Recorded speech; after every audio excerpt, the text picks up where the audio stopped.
agus dar nóí ar dul mórum. Is a glob áránaíochta an bhéil bheing I mré a chola mé ag árán ar dúis. In éineocht lenne dreáireón agus lenne drefúr muirin, níl muirin an son ochtasáirim a ónan ar buchaid. Bhí nuala nach ní cynniomir dalinn scéile bhí amón an clób an nóidiúd agus nó dhéimi nóú bhóing agus í an lá a hóige.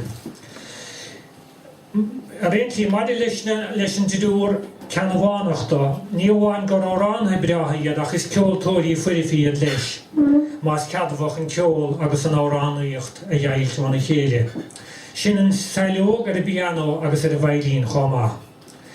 Thug sí le dúchas an cheol ón dáhéamh dearing, áránaíd an scá is se heithid pedar as áil na brún, agus tá seanna haine go mar fedar, chamar blian cheol for a bhocharí chéile I gláis an hallscoile galibh tamil má de bhríontóchain, agus dar nó is córa ceartaí sé nóir íartar ort blúisce iníon le duine bhíon rám leatí cheolach sin scéal hadis.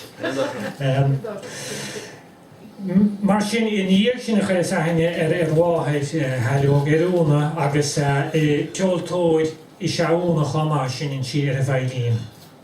Bhain sailóg bhain si céim amach I gláis an hallscoile a gorca chá bhíonach in istáilm, agus tá sí ggóilt don tugra ó chuin, an tugra seo a bhfuil a chora a cheol an nochtagin.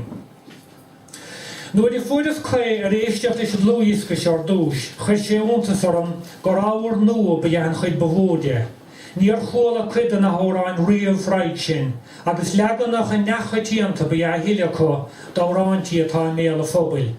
Siar de has a chnósach breasa ná áráin a bhhaigh siamas macaníasa nó siamas innis in ar a saineach I bróiste chána sin ceantar dúchas feadaid galinn scéil. Is hála a chuireadh siamas innis siar go Conamara I bailú árán agus ceol de Chomisisiún Béla Éideas Éireann I 2012 agus lean